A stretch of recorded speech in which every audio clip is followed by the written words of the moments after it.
What's up, guys?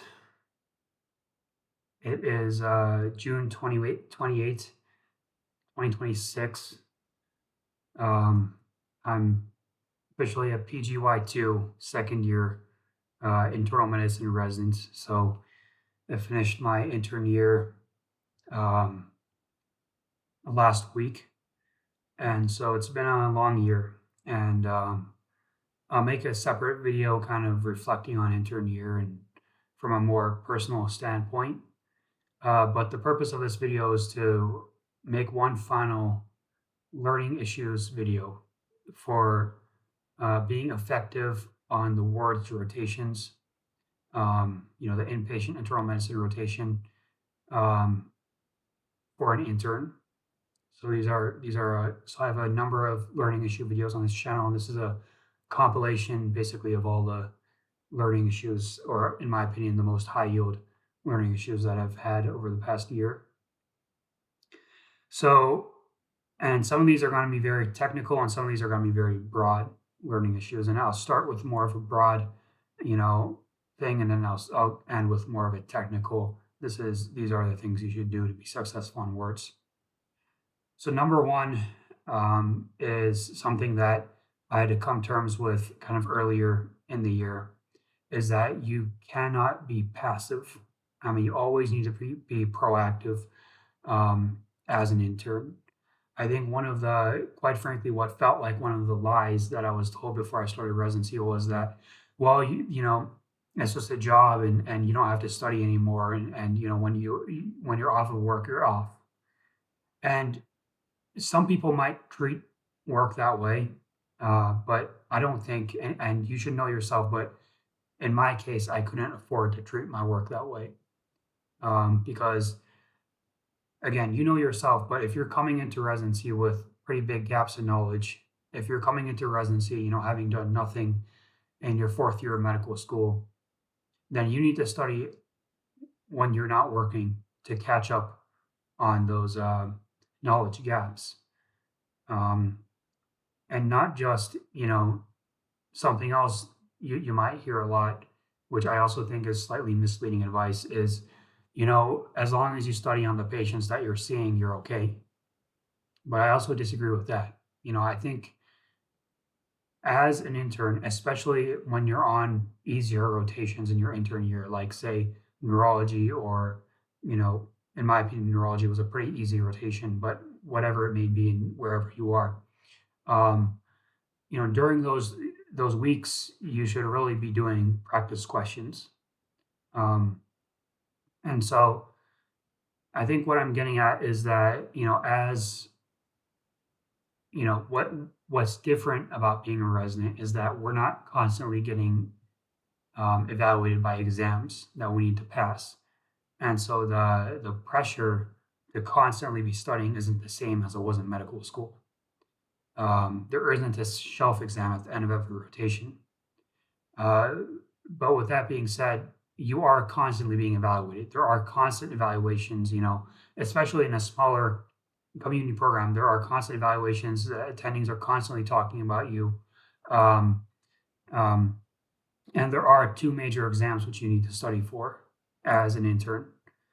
The first exam is step 3. And I won't belabor the point on step 3. There's a lot of other videos on this channel about step 3, but it's a very important exam. And this idea that you can just pass step 3 with barely studying is a lie. If you do that, you're going to fail, and there are people who fail step 3. So especially in the beginning of intern year, you should be doing practice questions for step 3. And then once you finally pass step 3, you should be focused on the internal medicine boards. And even while you're studying for step 3, you should also be doing, if you have any major gaps in your knowledge, you should be doing mixed app internal medicine questions on your time off to be filling those gaps in your knowledge. So for example, in my case, beginning of the year, I had no idea what a LABA was, or a LAMA, or whatever, so on and so forth. My pulmonology was probably one of my weakest, places. And so I did all of the mixed app questions for pulmonology while I was on my ICU block in December/January of intern year. And now I'm actually, I wouldn't necessarily say I'm pretty hard on myself, so I wouldn't necessarily say I'm confident in anything still, but I'm a lot more confident in pulmonology than I was before. Um, and it also showed during that rotation. I was able to say things like, "Hey, maybe it's time to start azithromycin for this patient, right, who has had frequent, COPD exacerbations or whatever." But having that knowledge was really helpful. So that's the first thing. You cannot be passive. This isn't just a job. Um, it is a job, but it's not just a job. Unfortunately, this is different than other jobs. You're still in training. You have to always be studying. And the thing is, like, you know, as an intern, it is, this is the last thing I'm going to say about it. There is an easy tendency to try to be passive, in the beginning of intern year, because your plans are all going through your senior resident, and then they're going through the attending, and so sometimes it can feel like what I'm doing really doesn't matter, but it does matter, because as an intern, you're carrying 6 patients. The senior resident is carrying 12 to 16 patients, so sometimes up to 20. Um, and the attending physician is also carrying the whole list, and also they're not as locked in as, say, the senior resident might be, or you might be, depending on the attending physician. And so your patients are your patients. And if you miss something on your patients, the senior might not catch it, the attending might not catch it, right? There's a few reasons why you always need to have, be on your A game as an intern. One of them is for your own sake. You're going to be evaluated. You have exams coming up. You have things to study for. And the other thing is your own, more importantly and most importantly, you have patients whose care depends on you. So that's number one. Don't be passive. Number two, kind of coming off of that, is don't compare yourself to others, right? So just branching off of not being passive. You're going to have classmates who are seemingly passive, who like pretty much never study, who pretty seem to know everything, and who seem to be doing fine. But you need to, get off your high horse, stop having self-esteem issues, and accept that who you are, where you are, and know that if you're somebody who needs to study more than other people, then you need to study more. And you also need to understand that other people aren't always coming from the same place that you are. So, for example, in my program, a lot of the preliminary residents, pretty much every weekend, they're out in, Red Lodge or some skiing resort or some random place in nature. Whereas I spend at least half of my weekends, probably most of my weekends studying or doing something proactive, right? And so you have to understand these preliminary residents are going to be gone in a year, right? So and they're going to go on to programs which are like 4 or 5 years long. So they're doing their best to make the best out of this time of an intern year, which isn't going to be useful for them long term. In your case, you have 1 year to become a senior resident. You have 3 years to become an attending physician, and you're being constantly evaluated. And so you have more of an incentive to be proactive. Okay. Um, so in my case, beginning of the year, I had to sit down with my advisor who said, "Listen, I had some pretty bad presentations both in the clinic and on the inpatient side, and I had to sit down with my advisor who said, "Look, you're behind your peers, based on what I'm seeing." Now, on the one hand, I have my own feelings about this, like, my advisor and the program directors aren't necessarily always on the ground seeing everything I do. And so on the one hand, I do feel like there is a tendency, in every residency of maybe and every job, right, where when your bosses don't necessarily have the full picture, and you have these kinds of meetings, it can be uncomfortable. So there is that. But on the other hand, you need to have an internal locus of control, right? You need to tell yourself, I need to have the strength to change the things I can change and accept the things I can't, change. And so that was to me a wake up call, early in the year, like October of intern year, that I need to get my stuff together, and I can't be going to freaking Yellowstone every weekend or Beartooth Mountains or whatever. I have some major gaps in my knowledge that I need to fix if I want to be successful. Okay. Now, coming off of that, working hard does not always mean, is not always good. That doesn't sound right, right? So, I something I can say, I'm humble enough to say I'm not the smartest person in the room. But what I can say and I'm proud of is I am a hard worker. I've worked my ass off to get to this point in life. And early on in residency, and honestly, through most of residency up until maybe the last block of wards that I was on, my thing was, if I work hard enough, if I go, if I wake up at 4 a.m. every day and get to the hospital at 4:30, then then that's going to be enough for me to be successful. But it's not. You have to balance as an intern. You have to balance efficiency with working hard. If you're just working your ass off, but you're not being efficient, then you're wasting everybody's time, including your own. Right. So you need to have so organization is huge in intern year, and moving forward as well. So like, I'm gonna be honest, I'm already worried. You right, intern year I carried max like 7, 8 patients. Um, Starting a couple weeks from now, I'm gonna be carrying at least 12 patients, maybe like up to 16. Worst case scenario, 20 patients. And so I need to have a method of organization. I can't just be like, oh, I'm gonna show up early, right? So that's something else. And towards the end of this video, I'll go into the technical details of how you can be organized as an intern. Okay. So those are kind of the broadest, learning points to be successful on words and just intern year in general. Now getting more and more technical, you can't rely on others. Just like you can't compare yourself to others in the intern, you also can't rely on others, right? So what I mean by that is, um, as an intern, as the lowest, person on your team, not seriously, but how it might seem to you, that you might feel like sometimes you're the lowest person on the team. There is a tendency to be like, I'm just going to trust whatever everybody else in the hospital is doing, because who the heck am I to question what everyone else is doing?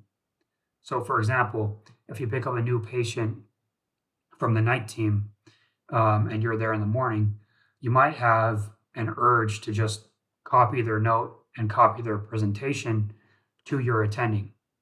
Okay, but that's a trap that you don't want to fall into for a number of reasons. First of all, there's going to be new developments since whenever that note was written. Okay, so for every patient you pick up from overnight, you still need to go through everything that you need to go through. You still need to check if there's any new notes, if there's any overnight events, if there's if there's any vital sign changes, if there's any new labs that might be different, and so on and so forth. There might be new developments. And second of all, there the night team person, even if they're a second year resident, even if they're a third year resident, their objective is not the same as your objective, which is to carry this patient through their hospitalization. And so there might be things that they have missed. And fact of the matter is, the night team resident, they're going to be tired. They have their own, number of patients. There's going to be things that they missed. And I say this as myself, as somebody who's worked on nights. Okay. And so, if you're picking up a patient from overnight, you need to basically reevaluate every single problem on your patient list, and figure out how the night team resident came to that line of thinking. Okay. And not only that, but you need to add new problems or get rid of, say that problems are resolved based on whatever the new objective data might be. So don't be over reliant on other people's notes. And the other example I have of this is like the ICU. So the other place you'll be getting patients from, you'll be getting patients from the overnight team. You'll be getting patients from the emergency department, and you'll be getting patients from the ICU. And so the ICU, they write their notes in a different kind of format where they write it, systems based. So the top system might be neuro, and then acute metabolic encephalopathy, and the next system might be pulmonary, and under that it might be like pneumonia or whatever. And so early on in my intern year, I would just basically reorganize the ICU note into like the internal medicine format for problem list organization, and that's pretty much all I would do. But again, that's a really lazy way of doing things. And again, the objective of the people in ICU is not the same as your objective.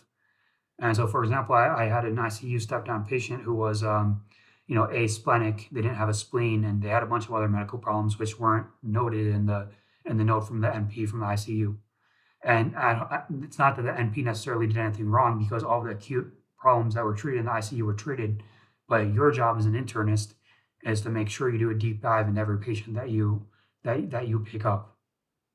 Um, and another example, I had a patient from the night team who had hyponatremia, um, and basically I had copied the wording of the person from the night team when I was presenting to my attending. This was again earlier in my intern year, and basically I said, "Look, this person's hyponatremic. Their sodium is 130, but we didn't give any hypertonic saline because the sodium isn't that low and the patient was having mental changes." And the attending physician was like, you know, unimpressed, because what I said in that case would have been right if the cause of the patient's hyponatremia um, was how do I put it? Was SIADH, okay? But in this patient's case, they have like COVID and something else, pneumonia, and basically they were acutely sick, and so the cause of the hyponatremia was something else. And so this whole thing about hypertonic saline and whatnot, it didn't even apply to the patient. And so here I am just regurgitating, nonsense to the attending because I didn't actually think about it. I just copied whatever the 19 person wrote. So do your own thinking, and that goes with AI as well. You can't be over reliant on whatever AI says. You have to actually understand what's going on with your patients. So kind of branching off of what I said about hyponatremia there, my next learning point is that the differential diagnosis matters. That's the name of the game in internal medicine. And basically, the stereotype of internal medicine is like, that we just like to, sit around and think about stuff for no reason and write long notes. Okay. I'm gonna be honest, when I was in medical school, I had the same stereotype about internists. I was like, seriously, who cares? Hyponatremia, who cares? SIADH, who cares? Whatever, right? But it matters. And the reason it matters is because the differential diagnosis changes the management plan. So for example, for hyponatremia, the treatment for hypotonic hypovolemic hyponatremia, which is a type of hyponatremia, low sodium you get when the patient's like acutely sick and they haven't been getting enough oral intake, is the complete opposite of the treatment for syndrome of inappropriate ADH secretion, SIADH. Because with SIADH, you want to do fluid restriction. With hypotonic hypovolemic hyponatremia, you want to give them like 0.9% saline to replete them, right? Or for example, if it's hypertonic hyponatremia, like if the patient's like has very high glucose levels, then the treatment for that kind of hyponatremia would actually be like resolving the hyperglycemia, the high glucose levels. And so the differential diagnosis changes the management plan. And so for every problem, especially for your top problems, you should have a differential diagnosis of these are the reasons why, these are the possible causes of what the patient has. Okay. And this is what I'll do and if the patient doesn't respond to this, then this is what I'll do, right? So like hyponatremia is an example, nephrotic syndrome is another example, right? Classic example. So nephrotic syndrome is like when you're peeing out protein, right? It's defined by like a hyperalbuminuria. You're peeing out all your protein, you have low albumin levels in your bloodstream, and it has different complications: hypercholesterolemia, increased coagulability, increased infections. Anyways, there's different causes of nephrotic syndrome too, right? There's diabetic kidney disease, there's FSGS, there's membranous nephropathy, there's minimal change disease. And again, from an outsider's perspective, it's like, who gives a damn? It's nephrotic syndrome. But from an internist, you need to care about that, right? Because it changes the type of nephrotic syndrome changes the management plan, right? How do you treat minimal change disease? You give steroids. How do you treat membranous nephropathy? Well, you're going to give, diuretics and control the blood pressure and so on and so forth. How do you treat diabetic kidney disease? You're going to make sure you control the the glucose, and you're also going to give ACE inhibitors, right? So that differential diagnosis always matters. Um, One more example, NSTEMI. This is something I didn't understand, to have a good understanding of going into residency. So acute coronary syndrome, right? In other words, heart attack is the layman's term for acute coronary syndrome. It falls into a number of categories. Unstable angina, you're going to have no EKG changes and no troponin elevation, but you're going to have symptoms of a heart attack. And NSTEMI, you're not going to have a STEMI on the EKG. You might have other ischemic changes, and you might have ischemic changes with unstable angina as well. But you're going to have elevated troponin. STEMI, you're going to have a STEMI. You're going to have ST elevation on the EKG, and also you're going to have elevated troponin. So now, when it comes to NSTEMI, what I didn't have a good grasp of going into residency is that there's two different types of NSTEMI. One of them is basically the same as STEMI in the underlying pathophysiology, in that you have a clot in your heart and you need to have an intervention to get rid of that, right? You're having a real heart attack. The other one might be that the patient is septic, or they have a very high oxygen demand, or they're stressed out for whatever reason. They might have pneumonia or whatever, and so they have a type 2 NSTEMI, and this is when you have high troponin, but you don't necessarily have a heart attack. There's just increased demand on the heart, and so you have what's called a troponin leak, right? And so, anyways, trying to think about what kind of NSTEMI is this, right? And you have to think about your patient. You have to know your patient. What kind of risk factors does the patient have? And then what is you have to know your scores in internal medicine. We love our scores. So, like, you have to know your TIMI score and the heart score and so on and so forth. So when you consult the cardiologist, you can give them a good consult, right? And so in a patient who has an NSTEMI with a high concern for type 1 NSTEMI, you always want to consult cardiology, because you want to see if maybe there's an indication to do a PCI, percutaneous coronary, like you want a cath, right? So that's the thing, always, differential diagnosis is important. That's the next learning issue. Next learning issue, branching off of the NSTEMI, is you got to get used to the disrespect, right? You can't have a big ego. You're not, or you can't have a low self-esteem, and you can't be overly sensitive as an intern. If that's your personality, then you're not going to be successful. And so, for example, earlier in the year, I had consulted a cardiologist because there was a high concern for type 1 NSTEMI, but it was most likely type 2 NSTEMI, but I still thought the consult was reasonable to get cardiology on board, because the patient did have, atherosclerotic risk factors, and they had a pretty reasonably high TIMI score and heart score and whatnot. So anyways, I consulted the cardiologist about this, and the cardiologist, basically, the way they responded to me was like, well, do you think the patient's having a heart attack? And when I explained my thinking, they just didn't reply to my text, and they went and saw the patient, and they wrote this, passive aggressive note on how they don't think the patient's having a real heart attack. And so, one interaction like that might just be like, whatever.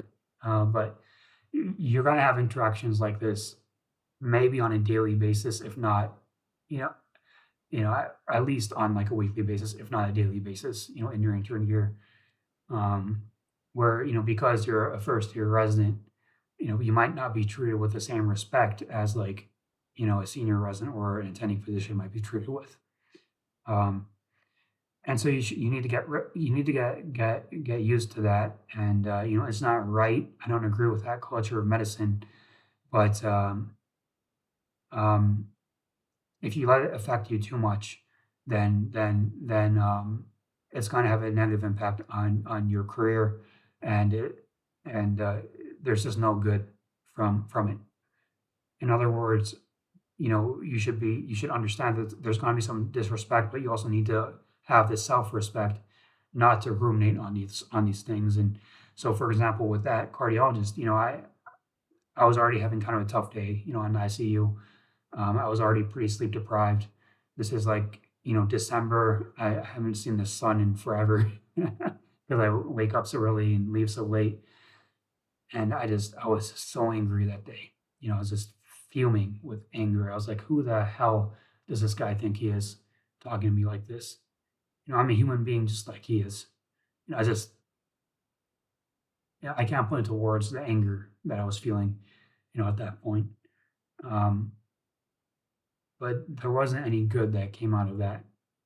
It just made me more grumpy and less of a likable guy, right? So if you're gonna ruminate or overthink about this random stuff, then you're gonna let the other person win, right? So just brush it off your shoulders.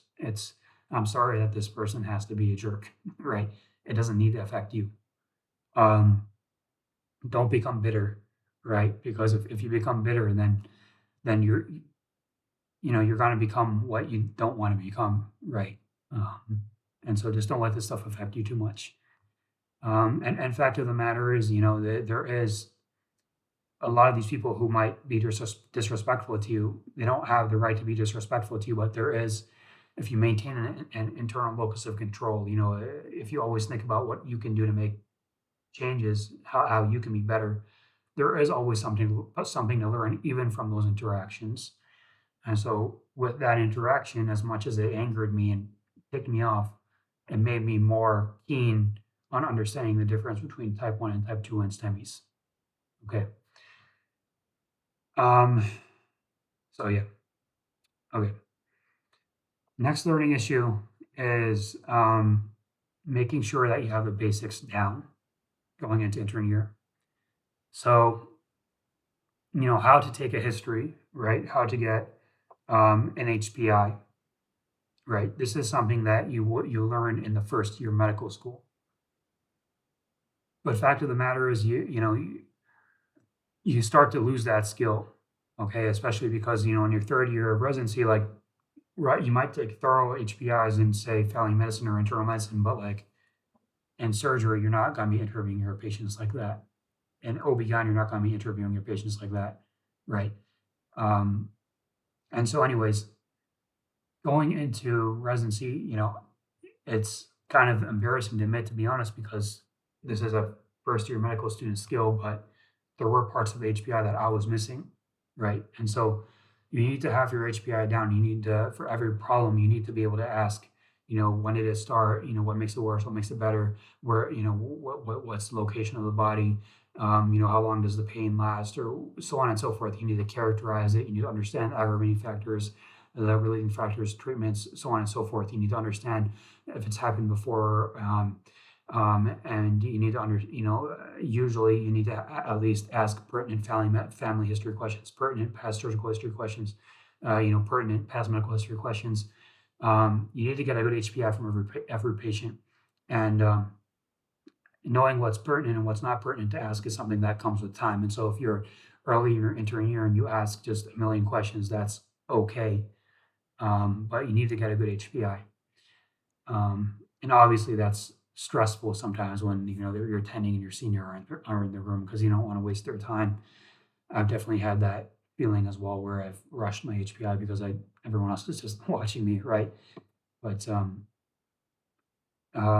you know, don't worry about it, right? Because if you rush your HPI because you're worried about somebody else, what's going to end up happening is that somebody else is actually going to pick on you for rushing your HPI, right? So just make sure you do a good job with that, and do a physical exam with every patient. Make sure you do a pertinent physical exam. Don't just listen to the heart and lungs barely and then leave. If a patient has heart failure, you should always do a volume exam. Look for JVD. I mean, it's half the time it's not easy to see, but you should at least look for it. If the patient's is cirrhotic, look for ascites, so on and so forth. So make sure you have the basics down going into intern year. A few more things. This video is already getting kind of long, so just a few more things, and then that'll be that for learning issues for words. Next learning issue: don't be overly reliant on AI. So, I can make a whole another video on AI and open evidence and how I feel it affects our jobs.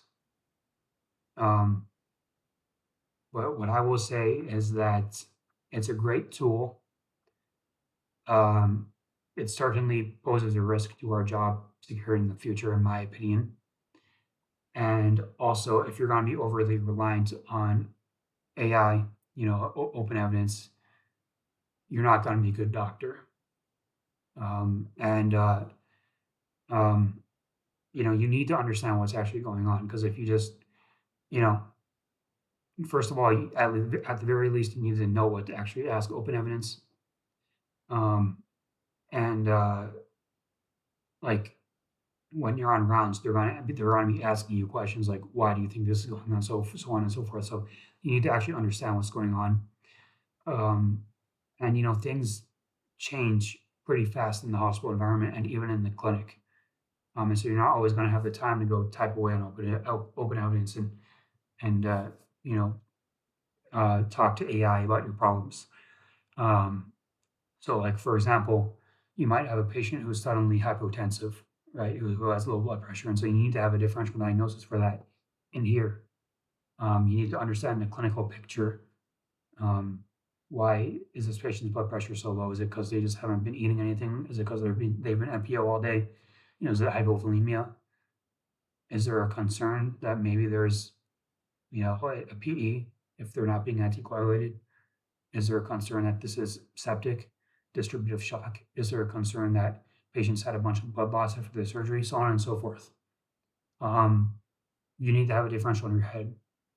So don't be overly reliant on AI, especially as you start residency. As you get better at being a doctor, then AI becomes a very useful tool. But until you have those skills down, you're just doing yourself a disservice by being overly reliant on AI. Um, or like another example is in clinic, right? You might pre-chart on your patients, but then when you go into clinic, inside of the clinic room, the patient's got to be mentioning a bunch of new problems, and you don't have the time to go dig, on open evidence, right? So you need to actually focus on becoming a good doctor. So that's that. Okay, last learning issue. This is this is where we get very technical. Um, and it's about being thorough and organized. So I had already hinted on this before when I said that. When I said that working hard is not the same thing as being efficient, right? Um, so if you have 6 to 7 patients at the start of intern year and you have a set amount of time to prep on these patients in the morning before pre-rounding and before grounding, then you need to have a system for how you're going to round on these patients. I mean, for how you're going to pre-chart on these patients. So I'll tell you guys what my system is. But, what I'll say is that oftentimes what frustrates me about pre-charting is that oftentimes it can feel like, like an OCD Olympics, right? Because I'll read up on my patient, and then when I go on rounds, attending will be like, well, what do you think about this thing that I saw in this note from like 3 years ago? Um, and honestly, there's no stopping that. You just need to let your attending have the win when it comes to that stuff. Um, but you do need to have a system to catch everything that's important. Um, and so this is my system. So you come in, let's say this is your third day of wards, and you're gonna pre-chart on a patient. There's a number of things you need to do. First thing you're gonna do is look at the notes. Make sure you have the notes organized so you see all the notes from the physical therapists, the notes from the occupational therapists, the notes from the care managers, the notes from the nurses, because you need to know what happened overnight. Okay, number one. So overnight events. Then you're gonna look at the vital signs. Was the patient febrile overnight? Was the patient hypotensive overnight? So on and so forth. Can't tell you how many times I've been burned, especially in the beginning of intern year, but even more lately, where I rushed my pre-charting or I wasn't following a structure, and I missed the fact that the patient had a fever overnight. And so the attending on rounds was like, "So why do you think the patient was febrile overnight?" And I was like, in my head, I was like, "I wish I saw that." So look at the vital signs, scroll through it, look at all the vital signs from overnight. Um, Look at the labs every morning. Look at the labs. Now, oftentimes the labs, at our hospital, they don't come in super early in the morning. So make sure you look at the labs later in the morning too before rounds. Um, Make sure you jot down the labs if you need to. Um, make sure any like new changes are noted, right? Um, because the labs, they might be printed on your little, if they came in on time, they might be printed on your sheet that you're going to print, but you still need to make a habit of looking at every single lab value so that you catch changes and trends. um, and then something else you should be doing as an intern, and later on in intern year you can do it independently, but earlier in intern year you should be asking your seniors, but still you should be repeating electrolytes, right? Repeat magnesium, repeat phosphorus if you need to, repeat potassium, so on and so forth. So overnight events, vital signs, labs, look at the I's and O's, especially, in all patients, if they're being tracked, and especially in heart failure patients. Look at the intake and output. Look at the weights if they're taking daily weights. Look at the diagnostics. Look at the imaging. If there's any new results from imaging, if there's any new reads from the imaging, if the prior imaging read was a preliminary radiology read, then look at the imaging results again to see what the new imaging results are. If the radiologist put their new read on there, and something else is when the radiologists put their read down for the imaging, they'll write a long paragraph of everything they looked at, and at the bottom they'll put like impression, and they'll put like the high yield stuff down there. But what you need to do as a resident, and quite frankly this is something which I've forgotten to do many times and got burned on, is you need to read the whole report, because there's going to be stuff in the whole report that sometimes doesn't go make it down to the impressions, like the patient might have a pulmonary nodule or some mass or something, sometimes something big that was noted in the read but didn't make it down to the final impression. So there's that. See if the patient had a bowel movement. Look at the MAR summary. So especially if the patient is on a pretty hefty like opioid, ladder or something, you want to see how much pain medication they're using so you can decide what to do. You want to see when they got their diuretic dose. If they're on CWAP protocol, you want to see how much, if they're on alcohol withdrawal protocol, you want to see how much, lorazepam or diazepam or whatever was used overnight. Speaking of which, you also want to look at the CWAS scores. If the patient has an infection, you want to make sure you look at the microbiology tab. You always want to look at see if the cultures have any growth, right? If the patient's diabetic, you want to look at their glucose levels overnight. You want to see how much sliding scale was given, so you can know how to adjust their sliding scale or their Cardine or whatever. If the patient has a heart problem and they're on telemetry, you want to look at the telemetry strip, um, so on and so forth, right? So a list of things super fast. Every morning, you should be looking at overnight events, morning labs, I's and O's, diagnostic results, bowel movements, MAR summary, microbiology tab if needed, diabetes flow sheet if needed, telemetry if needed. Every morning, you should have that same checklist of things you need to look at. And then before rounds even starts, you need to, have your preps noted, your notes prepped, because after rounds you're gonna be busy. You're gonna start getting admissions, and you have to put orders in and stuff. So what I like to do is I like to look at all those things, and then I like to make a plan and prep my note early in the morning. So during rounds or directly after rounds, I can just quickly write all my notes by adding just a few lines to them. The other thing about being organized is not missing orders. So what I like to do is I like to have a checklist on my rounding sheet for every patient of things I need to do. And then once I do them, once I put the orders in, once I write my note, once I put my AM labs in or whatever, put in a check mark. Okay, so that's kind of my organization process. And the last thing I'll say is that for discharging patients, you should always, this is something that, my attendings didn't necessarily appreciate early in my intern year. I I wouldn't look. So I'll just put it this way: when you're discharging patients, you need to do a very thorough medication reconciliation, right? Because you need to know what medicines you're going to send the patient out on and what medicines you're gonna discontinue. Same thing with admitting patients. You need to do a thorough medication reconciliation. You need to talk to the patient. You need to be like, are you taking this medication and why are you taking this medication? Because you need to know what medications to continue while the patient's in the hospital. So Medirec is very important. Okay, so that was a lot. But those are kind of my final learning issues from wards in internal medicine for an intern. So I'm going into my PGY 2 year. Feels surreal. Um, I'm going to double my amount of patients. I'm going to be trusted to train interns. Um, so the the challenges don't stop. But yeah, hopefully this is helpful for anybody starting their intern year or just yeah, it'll be helpful for me, to reflect back on as well. So with all that being said, have a good one and good luck. Thank you.